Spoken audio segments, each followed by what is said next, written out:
मेरी छोटी सी बेटी राधा कई दिनों से बीमार थी। उसकी छोटी छोटी सांसें देखकर मेरा दिल बैठा जा रहा था। मैं रात रात भर जागकर उसका माथा सहलाती, लेकिन मेरे पास उसे डॉक्टर के पास ले जाने के लिए पैसे नहीं थे। बड़ी मुश्किल से मैंने पड़ोस की शांति दीदी से 1500 रुपये उधार लिए। उन पैसों को थामे मैं घर लौटी, लेकिन मन में उथल पुथल मची थी। पहले सोचा कि राधा को तुरंत हॉस्पिटल ले जाऊं, लेकिन फिर ख्याल आया कि खाली पेट दवा कैसे असर करेगी। मेरे पास बस वही 1500 रुपये थे, जिनसे मुझे अपने 3 बच्चों का पेट भरना था और राधा की दवा भी लानी थी। मैंने बच्चों के लिए कुछ खाने का इंतजाम करने की ठानी और बाजार की ओर चल पड़ी। गली के आखिरी छोर पर रामू चाचा की छोटी सी किराने की दुकान थी। मैंने वहां से चावल दाल और कुछ आलू खरीदे। पैसे देने के लिए मैंने डरते डरते अपनी जेब से 500 का नोट निकाला। मन में डर था कि शायद इतने में कुछ खास आएगा भी या नहीं। लेकिन रामू चाचा ने सामान का थैला मेरे हाथ में थमाया और मेरे 500 के नोट को वापस कर दिया। मैं हैरान थी। घर लौटकर जब मैंने पैसे गिने तो मुझे लगा कि शायद भीड़ में उनसे गलती हो गई। उनकी दुकान पर हमेशा ग्राहकों का तांता लगा रहता था। मेरे दिल ने कहा कि रामू चाचा भी तो कोई अमीर आदमी नहीं है। उनका छोटा सा घर, 2 छोटे छोटे बच्चे और बीमार पत्नी, वह भी मेरी तरह जिंदगी की जंग लड़ रहे थे। मैंने सोचा कि सुबह होते ही उनके पैसे लौटा दूंगी। लेकिन फिर एक और ख्याल आया, शायद ये ऊपर वाले की मेहरबानी है। मैंने राधा को लेकर डॉक्टर के पास जाने का फैसला किया। दवा ली, बच्चों को खाना खिलाया और उन्हें सुलाकर मैं चुपके से बैठ गई। मन में रामू चाचा का ख्याल बार बार आ रहा था। सोचा शायद उन्हें अपनी गलती का एहसास हो गया होगा। वह कितना पछताए होंगे। मेरे पास कुछ पैसे बचे थे और मैंने ठान लिया कि अगली सुबह मैं उनकी दुकान जाऊंगी और बाकी पैसे लौटा दूंगी। अगर पैसे कम पड़े तो उनसे कहूंगी कि मैं बाद में चुका दूंगी। मुझे यकीन था कि वह मान जाएंगे, लेकिन मुझे क्या पता था कि यह सब मेरी ही गलतफहमी थी। मेरी जिंदगी की कहानी किसी और की थी, जो मेरे लिए अनजान थी। मैं एक टूटी फूटी बस्ती में पली थी। मेरे बाप हमेशा शराब के नशे में डूबे रहते थे। मेरी माँ दूसरों के घरों में झाड़ू पोंछा करती थी। मेरी बड़ी बहन रानी को मेरे बाप ने एक रात जुए में दांव पर लगा दिया था। उस रात के बाद मैंने अपनी बहन को फिर कभी नहीं देखा। मैंने खुद को बचाने की बहुत कोशिश की, लेकिन 14 साल की उम्र में मेरी भी शादी हो गई। मेरे पति गोपाल मेरे बाप जैसे ही थे, शराबी, जुआरी और मारपीट करने वाले। मैं भी अपनी माँ की तरह दूसरों के घरों में काम करने लगी। अपनी कमाई को गोपाल की बुरी नजरों से बचाने के लिए मैं उसे कभी पुराने कपड़ों में छिपाती तो कभी आटे के डिब्बे में, लेकिन वह हर बार मेरी मेहनत की कमाई छीन लेता। मेरे 3 बच्चे थे, राधा, राजू और छोटी सी माया। मेरी जिंदगी का मकसद बस यही था कि मैं अपने बच्चों को अच्छी परवरिश दूं। गोपाल कभी कभार घर लौटता। अगर उसे कुछ कीमती सामान मिल जाता तो उसे बेच देता। अगर कुछ नहीं मिलता तो मेरे और बच्चों के साथ मारपीट करता। लेकिन एक बात का सुकून था, ये छोटा सा मकान मेरा अपना था। मेरे ससुर ने, जो गोपाल की हरकतों से वाकिफ थे, शादी के बाद ये घर मेरे नाम कर दिया था। कम से कम मेरे बच्चों के सिर पर छत थी, जिसे गोपाल चाहकर भी बेच नहीं सकता था। मेरी बस्ती की दूसरी औरतें भी मेरी तरह थीं, मेहनत करती, अपने बच्चों का पेट पालती। लेकिन उस दिन रामू चाचा की दुकान से लौटकर मुझे अपनी गलती का एहसास हो रहा था। मैंने एक ईमानदार इंसान का हक मार लिया था। कुछ दिन बाद जब राधा की तबीयत थोड़ी सुधरी और मुझे अपनी मजदूरी के पैसे मिले, मैंने सोचा कि रामू चाचा का हिसाब चुकता कर दूं। मुझे कुछ राशन भी चाहिए था, तो मैं फिर उनकी दुकान पर गई। वहां पहुंचते ही मैंने देखा कि रामू चाचा ने मुझे देखकर मुंह फेर लिया। वह बाकी ग्राहकों को सामान दे रहे थे। मुझे लगा कि शायद वह मुझसे नाराज हैं। मैं चुपचाप इंतजार करने लगी। जब सारे ग्राहक चले गए तो मैंने उनसे कहा, चाचा, पिछले बार आपने मुझसे पैसे कम लिए थे। लेकिन उन्होंने मेरी बात को अनसुना कर दिया और पूछा, क्या चाहिए? मैंने कुछ सामान की लिस्ट दी, चावल, दाल, तेल और थोड़ा सा मसाला। उन्होंने सामान तोला और फिर मेरी ओर देखकर बोले, 1 रुपया। मैं चौंक गई। इतने सारे सामान के लिए बस 1 रुपया? मैंने सोचा कि शायद फिर से गलती हो गई। मैंने 500 का नोट निकाला, लेकिन उन्होंने सिर्फ 1 रुपया लिया और बाकी पैसे लौटा दिए। मैंने कहा, चाचा, ये तो बहुत सारा सामान है। लेकिन उन्होंने मेरी बात काट दी और अगले ग्राहक को देखने लगे।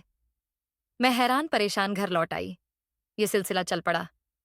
मैं जब भी उनकी दुकान पर जाती, वह मुझसे बस 1 रुपया लेते चाहे सामान 100 रुपए का हो या 300 रुपए का, वह हमेशा एक ही रुपया लेते और हर बार ऐसा करते कि कोई और ग्राहक आसपास ना हो।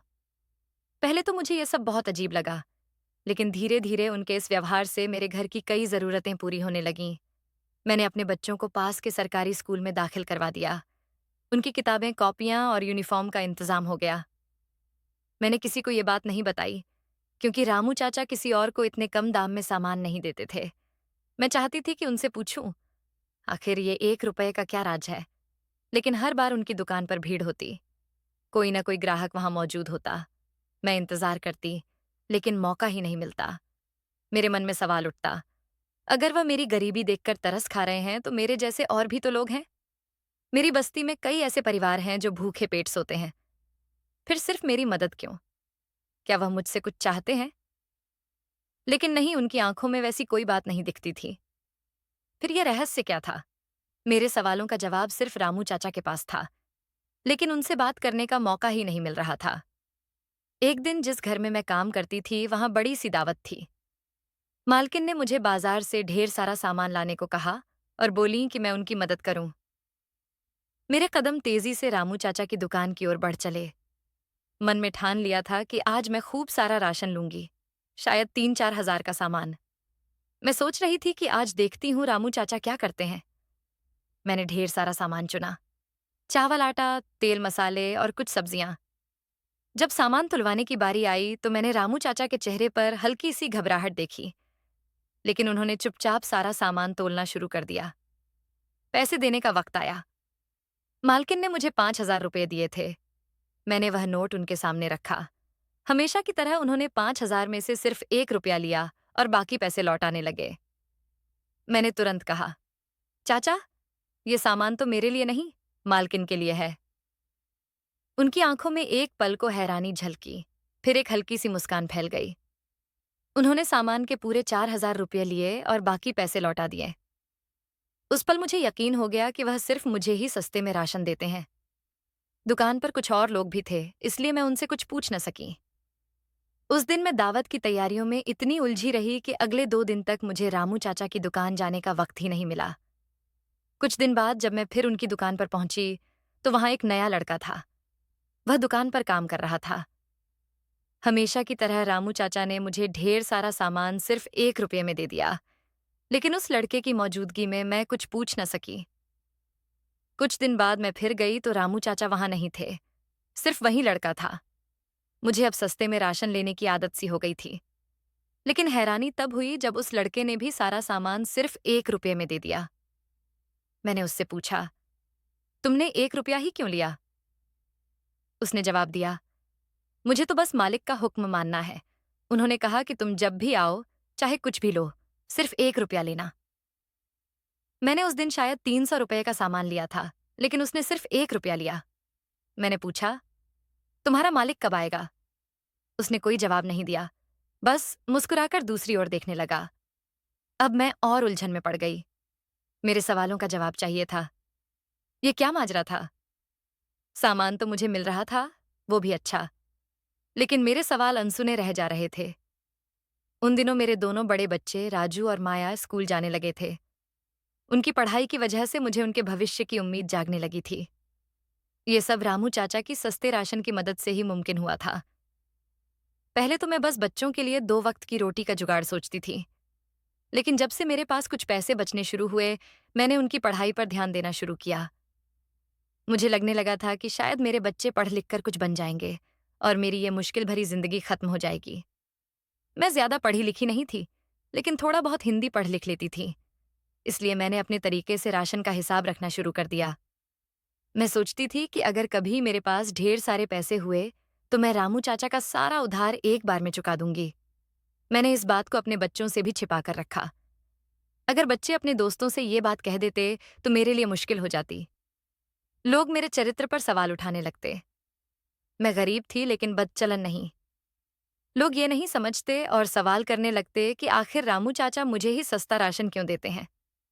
8-9 महीने बीत चुके थे और मैं अभी तक रामू चाचा से उनके इस व्यवहार का राज नहीं पूछ पाई थी। लेकिन एक दिन मौका मिल ही गया। उस शाम मैं काम से देर से लौटी थी। राशन लेने में भी देरी हो गई। जब मैं दुकान पहुंची तो रामू चाचा अकेले थे।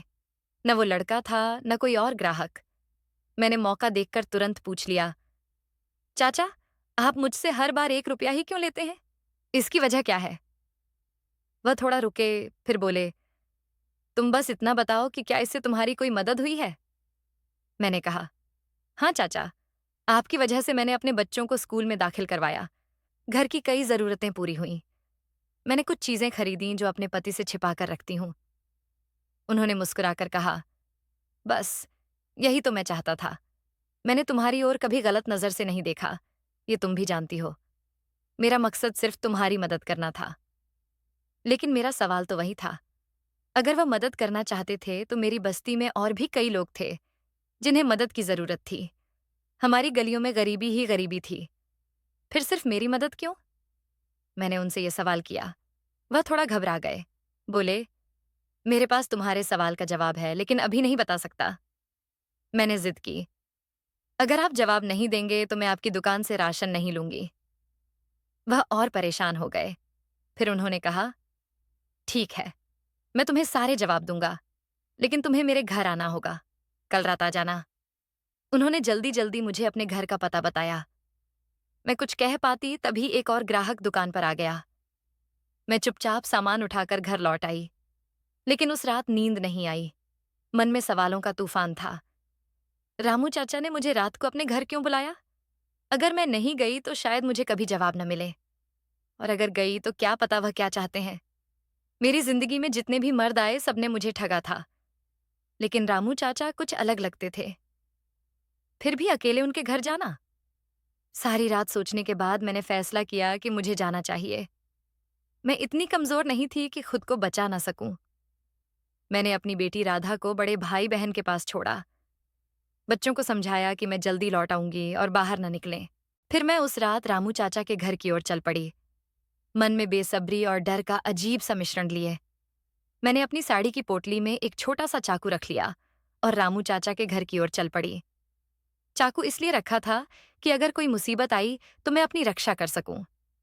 जैसे जैसे उनके घर के करीब पहुंच रही थी, मेरी सांसें तेज होती जा रही थीं। उनके दरवाजे के सामने खड़े होते ही मन में ख्याल आया कि शायद मुझे वापस लौट जाना चाहिए। सब कुछ तो ठीक चल रहा था। मेरे बच्चों को खाना मिल रहा था, उनकी पढ़ाई हो रही थी, घर की जरूरतें पूरी हो रही थीं। मुझे इस रहस्य को जानने की क्या जरूरत थी?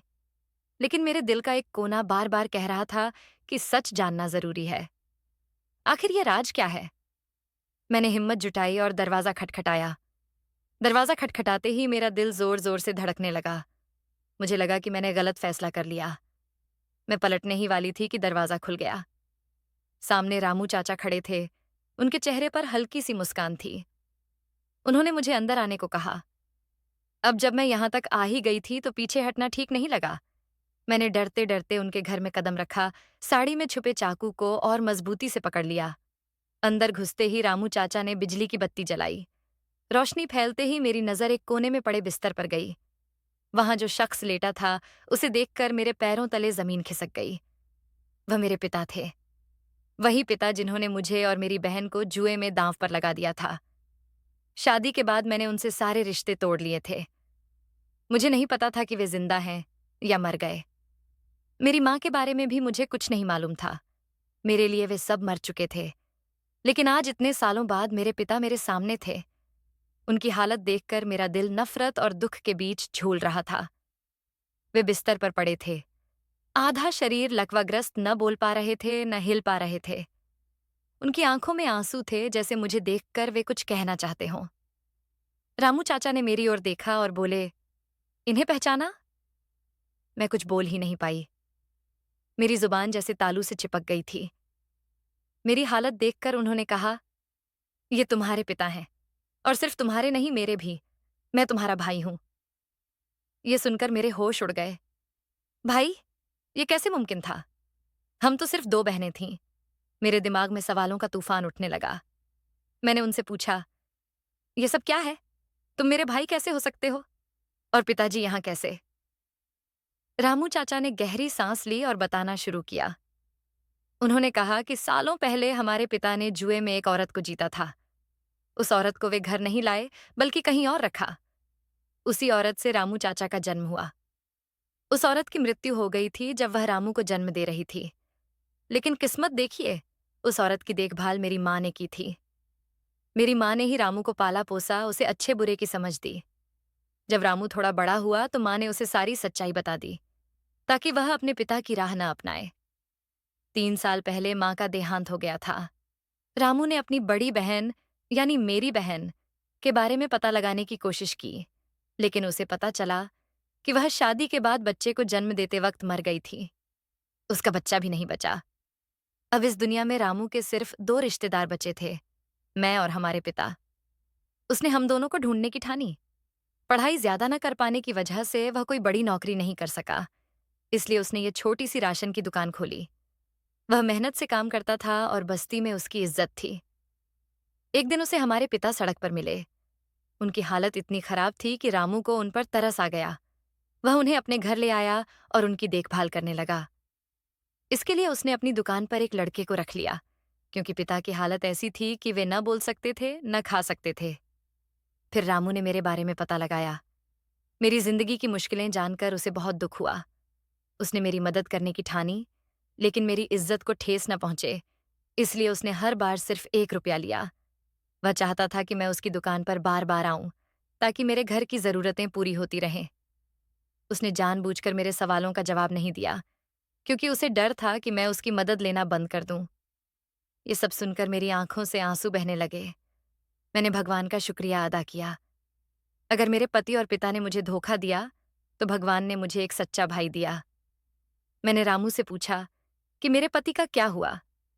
उसने बताया कि उसने बड़ी मुश्किल से कुछ लोगों की मदद से मेरे पति को शराब छुड़ाने वाले केंद्र में भर्ती करवाया है। जल्द ही वह एक बेहतर इंसान बनकर मेरे सामने होगा। मैंने अपने भाई को गले लगाया। मेरे पास शब्द नहीं थे कि मैं उसका शुक्रिया कैसे अदा करूं। वह मेरी माँ का सगा बेटा नहीं था, लेकिन माँ की परवरिश ने उसे ऐसा बनाया था कि वह मेरी हर मुमकिन मदद कर रहा था।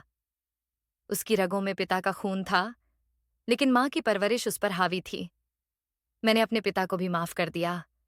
उन्होंने हमारे साथ जो किया, उसकी सजा उन्हें इस जिंदगी में मिल रही थी। मैंने रामू से वादा किया कि मैं अब उससे मिलती रहूंगी और पिता की देखभाल में उसका साथ दूंगी। उस दिन मैंने ठान लिया कि मैं अपने बच्चों को न सिर्फ पढ़ाई लिखाई, बल्कि अच्छे संस्कार भी दूंगी। मेरे भाई की तरह मेरे बच्चे भी दूसरों की मदद करने वाले और अच्छे इंसान बने। मैंने अपने दिल से सारी नफरत निकाल दी और एक नई शुरुआत की। मेरे भाई ने मुझे सिर्फ राशन ही नहीं, बल्कि एक नया परिवार और उम्मीद दी थी। आशा करती हूँ आपको हमारी कहानी अच्छी लगी होगी। अगर आपको हमारी कहानी अच्छी लगी तो वीडियो को लाइक और शेयर करें, चैनल को सब्सक्राइब करें। वीडियो देखने के लिए आपका धन्यवाद।